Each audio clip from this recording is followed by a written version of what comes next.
Saludos a todos y bienvenidos a otro contenido para nuestro canal de Liderazgo Responsable. Yo soy José Laluz y en esta oportunidad vamos a analizar el perfil del líder ruso Vladimir Putin a propósito de la innecesaria y antihistórica invasión rusa a Ucrania. ¿Es Putin un perfil de riesgo para tomar en cuenta porque pudiera llevar este conflicto con Ucrania a escala global y meternos en una tercera guerra mundial? Yo creo que sí, por sus características personales, que es la que vamos a analizar en el video de hoy, y por la capacidad de almacenamiento y despliegue nuclear que tiene Rusia. Y eso lo vamos a ver después de la intro. Pero antes, suscríbete al canal, dale a la campanita para que te lleguen las notificaciones cuando subimos un video nuevo. No olvides compartir los contenidos y darle me gusta con los pulgares arriba, porque eso nos ayuda muchísimo con el posicionamiento del canal. Vamos con la intro.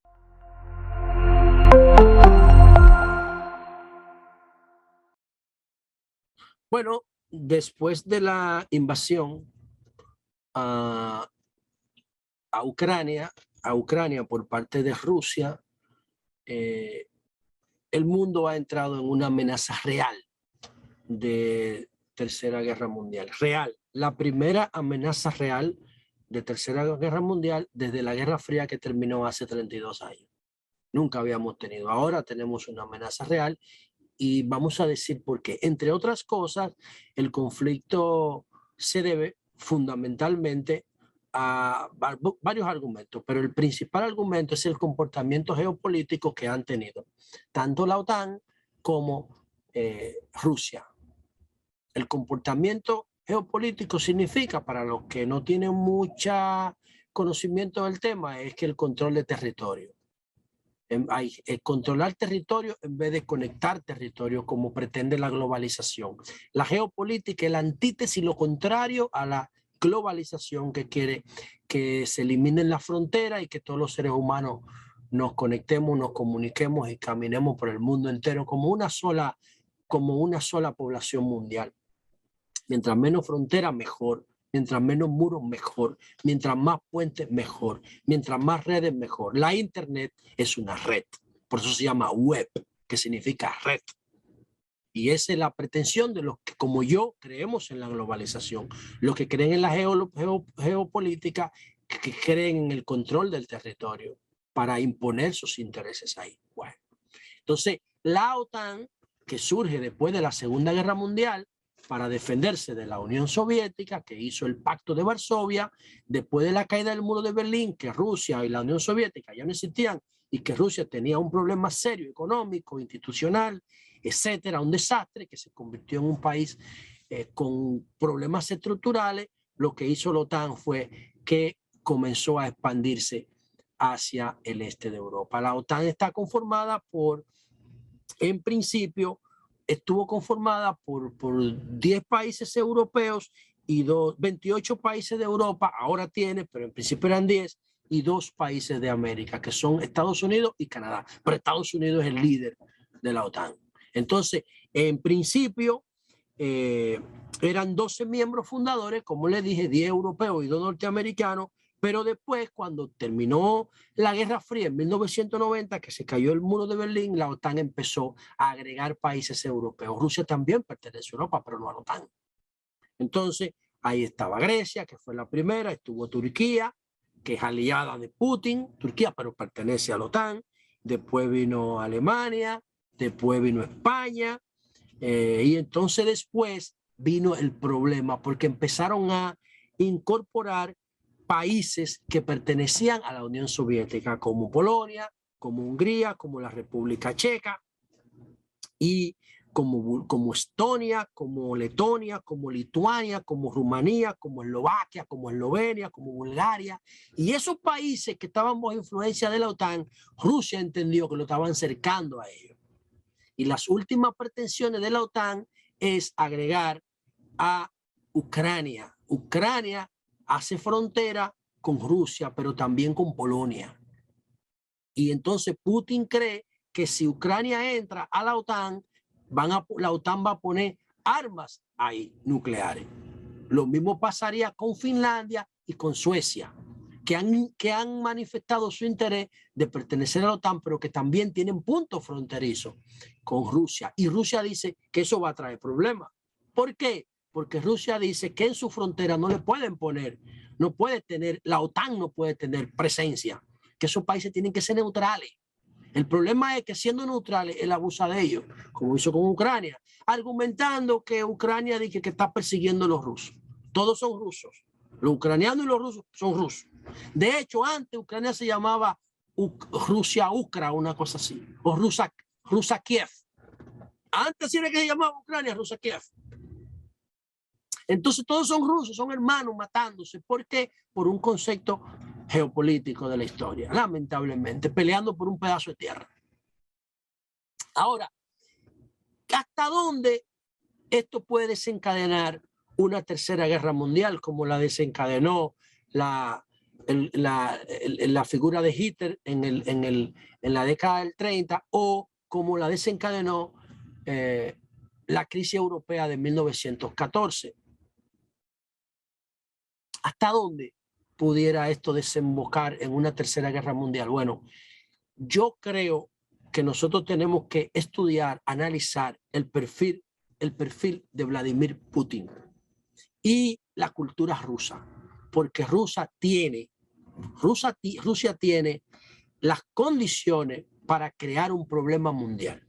Las condiciones.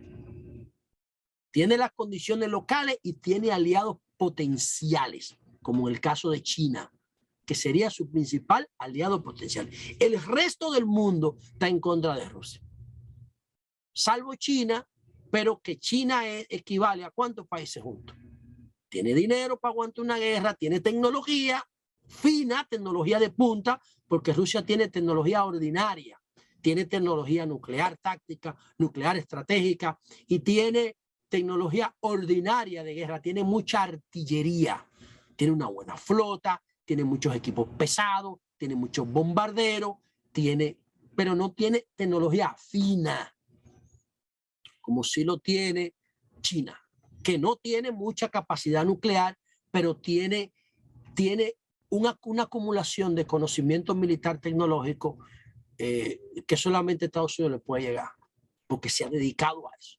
Entonces, vamos al punto. Vamos a ver quién es Vladimir Putin y por qué nosotros tenemos que tener mucho cuidado de cómo tratamos este perfil. Vladimir Putin tiene 69 años de edad. Nació en el 1952 en San Petersburgo. Eso se llamaba anteriormente la Unión Soviética, Leningrado, en honor a Lenin, a Vladimir Ilyich Lenin, Vladimir Lenin. Él se llama precisamente Vladimir Putin, Vladimir Vladimirovich Putin. Nació en San Petersburgo y hasta 1996, señores, Vladimir Putin era vicealcalde de San Petersburgo. Primero había sido asesor de un diputado y luego se convirtió en vicealcalde. De vicealcalde, cuando gobierna Boris Yeltsin, que se cae el muro, entonces empieza la carrera meteórica de Vladimir Putin. Fue miembro del Consejo de Seguridad de Yeltsin y fue director de la KGB, de la agencia de inteligencia rusa en el gobierno de Yeltsin. Cuando Yeltsin renuncia del poder, entonces Vladimir Putin asume el poder, el control de Rusia. Y lo asumió de una manera increíble. Entonces, en el año 2000, él encontró al país sumido en una guerra con Chechenia, el país separatista de la Unión Soviética. Y en el año 2002 tuvo su primera prueba. Los chechenos invadieron un teatro en Rusia con 700 personas adentro. Entonces, ese teatro con 700 personas adentro, ¿saben lo que hizo Putin? Putin ordenó que el teatro le inyectaran gas venenoso. Se dice que fue fentanilo que le inyectaron. Entonces, cuando se murieron 130 de los 700 rehenes y todos los terroristas se murieron. Ese teatro se conoce como Dubrovka en Moscú. Dubrovka en 2002. Ese fue el primer desafío de Putin. Luego, en el mismo Chechenia, logró un acuerdo, impuso un presidente títere de él. Desde el 2002, Chechenia no ha tenido problema.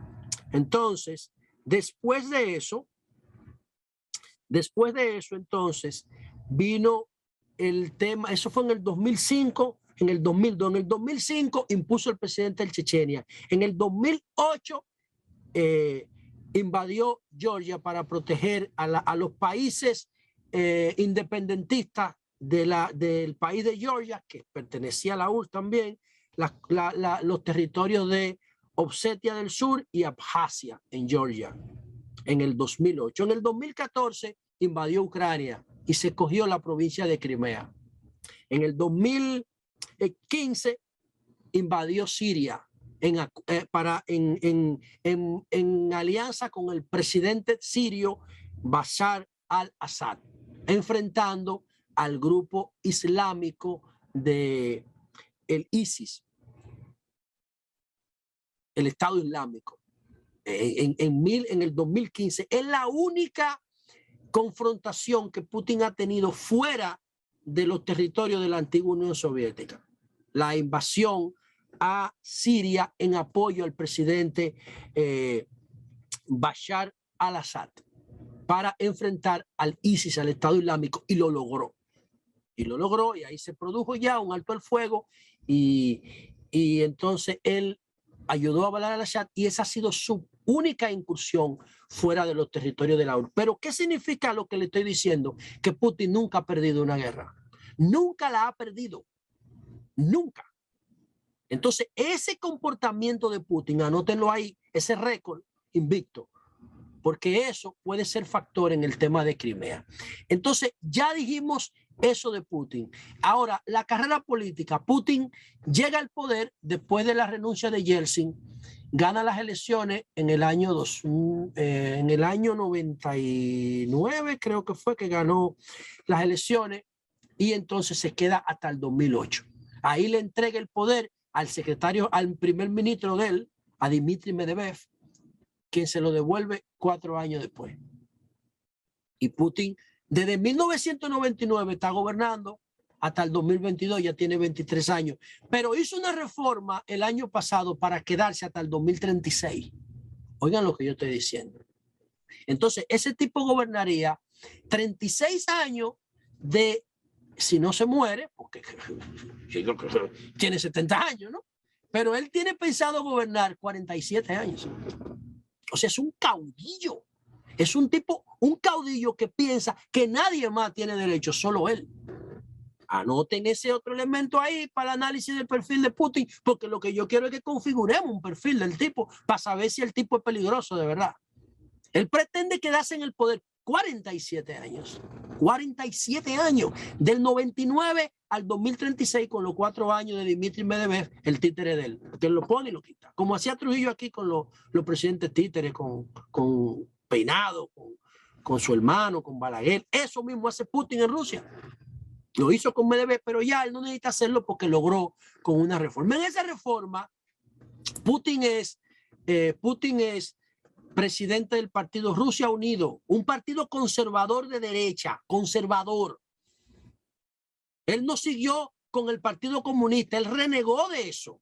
Era parte de la URSS, pero renegó. Y cuando cogió el poder se volvió conservador y creó un partido que se llama Rusia Unida, que es el que está en el poder ahora mismo, que incluso persigue a la oposición comunista en Rusia. Entonces, Rusia Unida estableció en la Constitución de la República que Putin puede ser presidente hasta el 2036, en la reforma que se hizo. Pero esa reforma también establece que hay que creer en Dios por la Constitución, no porque usted quiera. Es obligado en Rusia a creer en Dios. Está en la Constitución rusa. Eso lo metió él. Así como la familia tradicional, la persecución de los homosexuales, todo ese tipo de cosas. Lo que lo definen con un tipo extremadamente conservador y por ende entonces territorial. Otro factor. Cuarto factor, el ego de Putin. Hay muchos videos ahí. Putin domando un oso. Putin peleando kickboxing, peleando judo. Putin una paloma haciéndole el saludo, señor, en un desfile militar. Una paloma. Putin mojándose bajo la lluvia. Putin desafiando el frío. Putin pescando en los mares helados. O sea, la estrategia de propaganda de Putin es para proyectarlo como un macho. Como un macho en todo el sentido de la palabra. Más que un ser humano, más que un hombre, más que un presidente, más que un líder, un macho. Eso significa que Putin tiene el ego del tamaño de el Pico Duarte, porque dame en República Dominicana, o del Empire State, qué sé yo, o del Himalaya, un ego por allá arriba. Entonces, ese elemento vamos configurando el perfil, el ego, el control absoluto del poder en Rusia hasta el 2036, el hecho de que nunca ha perdido una batalla de la que ha participado en una guerra. Otro elemento, es un líder de la Guerra Fría. ¿Qué pasó hasta el 1990? Los líderes acumulaban poder personal y para su grupo a costa de las instituciones. O sea, vamos, Trujillo duró 30 años, Balaguer duró 23, Lili duró 15, así. Pero ya del 90 para acá, no.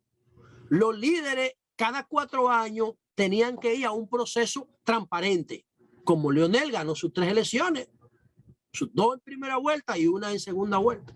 Hipólito ganó su elección, Danilo ganó sus elecciones, Abinader ganó la ley, la de él. Pero eso es porque estamos ahora, porque ya el interés de Estados Unidos no es geopolítico, es económico. Antes a Estados Unidos no le importaba que Balaguer se quedara con fraude o que Trujillo gobernara 30 años, eran sus socios. Estábamos en Guerra Fría. Entonces Putin, el mundo cediendo poder a las instituciones y Putin quitándole poder a las instituciones para asumirlo él. Entonces hoy Putin es amo y señor de Rusia. Cuando Europa no tiene ejército que lo puede enfrentar. Cuando Europa no tiene ejército que lo pueda enfrentar, porque toda la capacidad militar la delegaron en la OTAN y no han seguido fortaleciéndose, salvo Francia, que tiene capacidad para decir, para frontearle a cualquiera en términos nucleares. Francia e Inglaterra, después más nadie ahí tiene. Dependen de la OTAN y dependen de Estados Unidos. Entonces, Putin es un líder de la Guerra Fría que está acostumbrado a guerrear, pero además que tiene un control personal del poder. En Estados Unidos, Joe Biden no puede decir que, mira, invádeme ahí a tal país. No, tiene que llevarlo al Congreso. Aunque haga fake, no importa, como hizo George W. Bush, que invadió a Irak sin una justificación válida. Pero fue al Congreso y lo aprobaron. Ve. Aquí no, aquí Putin dice lo que hay que hacer. Él sometió un proyecto y lo aprobaron a unanimidad para invadir Ucrania. Y yo pensé que se iba a quedar en la región del Donbass, al este. No, se metió para el norte y está buscando la capital de Kiev. Entonces, ese elemento de Guerra Fría también pónganlo ahí, que es preocupante. Otro elemento preocupante. En Rusia no hay contrapeso, que es lo que yo le decía. La oposición la tiene desarticulada. No hay contrapeso. Hay un caso muy interesante en Rusia de un político, que ahora no recuerdo el nombre porque no lo tenía en mi esquema para tratarlo, que se presentó a las elecciones con cierta popularidad del Partido Comunista y le hicieron él tenía mucha popularidad y entonces lo que hicieron fue que le inscribieron 2 candidatos con la misma cara y con el mismo nombre de él, para dividir el voto en 3.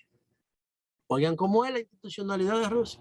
O sea, José Lalú se presenta como candidato. Entonces, la gente de Putin sacó 2 José Lalú más, con el mismo rostro, con el mismo nombre, y le pusieron números distintos en la boleta. Entonces, la gente podía votar por 3 José Lalú, pero nada más se le contaba 1, que era el original. Los otros 2 no existían, eran virtuales. Así es la institucionalidad en Rusia. Entonces eso es muy difícil. Porque en Rusia se hace lo que diga Vladimir Putin y ya. lo que diga Vladimir Putin. Entonces, a otro elemento que hay que tomar en consideración, hablamos ya del perfil militar, de la vocación. Tiene una vocación dictatorial porque se quiere quedar al poder, se quiere quedar en el poder hasta el 2037, hasta el 2036, pero ya tiene 23 años en el poder, cumple este año. El ego nunca ha perdido un conflicto, es líder de la Guerra Fría, no tiene contrapeso en Rusia. Rusia tiene una cultura política de dejarse llevar de dictadores, históricamente, y el último aspecto a considerar, su edad. Ya tiene 70 años. Un tipo con toda esa característica entrado en edad, con el ego del tamaño del monte del Himalaya, pudiera generar un gran conflicto mundial si se ve acorralado y sobre todo avergonzado, porque hay mucha gente diciendo, no, que Ucrania resistió, no, que no es como Putin esperaba. No es lo mismo llamar al diablo que verlo venir, porque la capacidad de daño que tiene Rusia, que ese va a ser nuestro próximo video, la gente no le está tomando en consideración. Y ya Putin invocó su capacidad armamentística nuclear. Rusia tiene armas nucleares, no tácticas, sino estratégicas, que tienen capacidad de destruir Francia. O el estado de Texas, de un fundazo, ¡boom! Armas expresadas no en kilotones, sino en megatones. Armas que pueden generar tsunami de casi medio kilómetro, con ola de medio kilómetro de altura. Entonces, esas cosas las vamos a analizar. Yo creo que Putin es un perfil para tomar en cuenta, para mirar con cuidado, con cautela, porque puede volver al mundo a un esquema de guerra y ustedes no se imaginan lo que perderíamos. Empezando por la magia de la internet, porque en una guerra la comunicación es lo primero que se pierde. Entonces, gracias por haber estado con nosotros en